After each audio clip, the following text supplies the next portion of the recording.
I found the most random hidden changes in Crystal Guard, like how for the second season in a row, they changed this specific apartment that's outside of the map on Bank.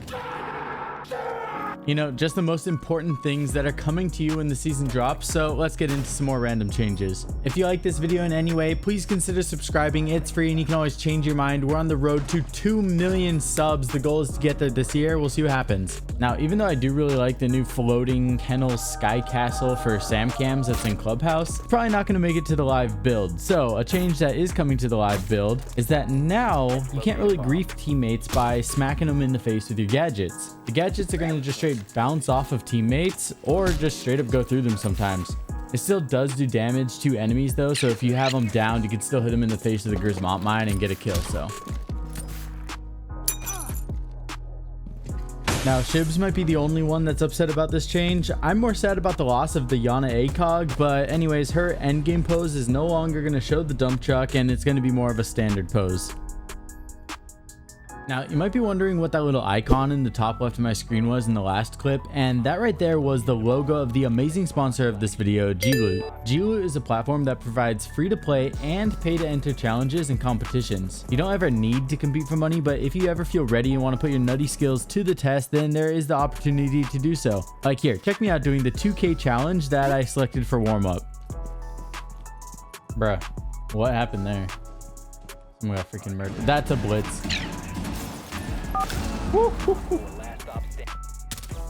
right, I gotta just go right in there, boys. It's one more.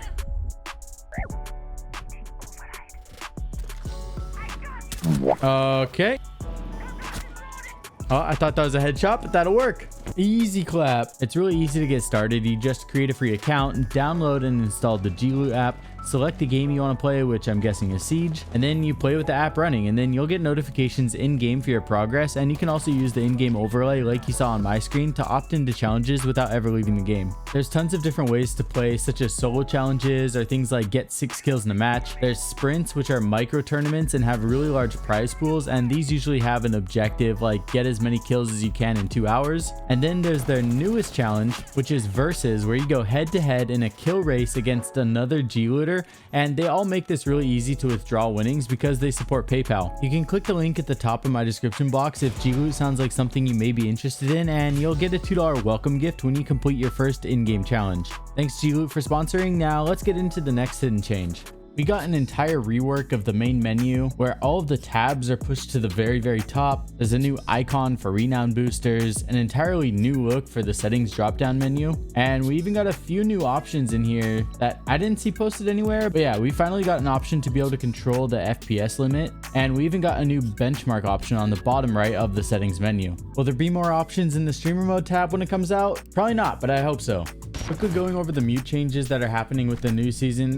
There has been some talk about this, but I feel like it's not widely known for what a huge impact this is going to have on rounds. So basically what they did was they changed it so that mute basically has a circle around it and the mute jammer is center of it. That means it doesn't go as high up as it used to. And so if there's any reinforced walls, you're basically not going to be able to protect it with just mute jammers. Mute has kind of turned into like a little bit of a hybrid where he's a little bit of like breach denial, but more so drone denial. So kind of like a different type of Mozzie in a way. Essentially, if you have something like a fuse, you'll be able to cluster charge over the mute jammer in a lot of places, and then you could use his secondary hard breach in order to get through. Yeah, definitely something to keep in mind when you're going into the new season. And you might have noticed in that last clip, but if you didn't, that mute jammer actually had a blue light on it. Now that blue light is going to be kind of universal for the Defender gadgets. C4s now don't have a blinking red light. That's also going to be blue. And it's basically the same camera like how your default cams and Valkyrie cameras are now. So something that's interesting that's going to impact when you defend Arsenal Room on Clubhouse is you're no longer going to be able to reinforce the dirt tunnel doorway. This is something I could see changing, but at the same time it does make sense because this entire like wall is just like those concrete bricks. So maybe Siege is moving in the direction where all the doors are going to be uniform. I don't know, but I'll be curious to see if this stays in the game. This is probably the most random one. I don't know what setting I did, but when I start up a custom game in the TTS, it says custom game casual. Versus on the live build, it just says custom game. All right, now please don't quit Siege because of this change, but when you guys pick characters now, when they load in, they're not going to be as zoomed in. Before it was pretty much like the inside of the shoulders and chest up. now it's actually zoomed out. You can see a lot of their torso. So yeah, don't quit, please. Super weird visual change on bank where these basically changed how the pillars render in when you're walking towards them. You can see on the live build, the one that's current right now, it doesn't change at all. But on the test server, as you move further away, it actually gets skinnier and you can see around the perimeter. It's yeah, I don't know what happened here, dude. Yeah.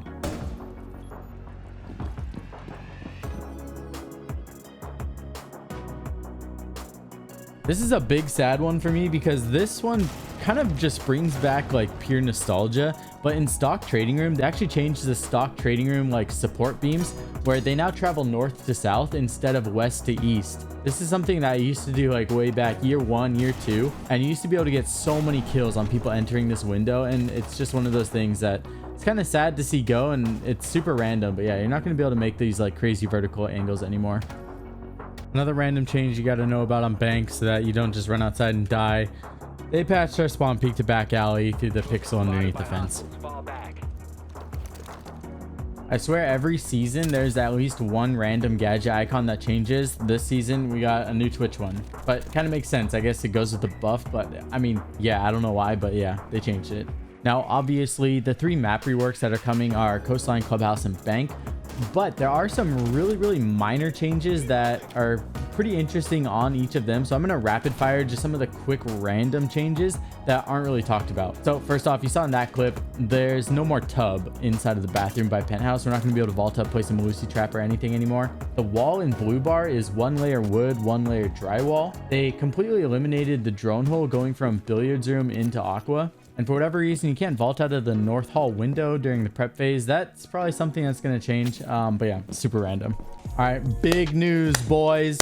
Purple tarps is kind of back. Basically, you've always been able to get up on these wooden planks that are by the base of purple tarps. But right now, this is probably the quickest method that we've ever had since it was like initially patched. Because they changed DJ booth around, you can actually rappel up to the rooftops from DJ booth, and you can actually use that far west opening to rappel up, go to the right, land on that like concrete ball thing, run on the railing, and from the railing you can just run straight onto the wooden support beams for the base of purple tarps.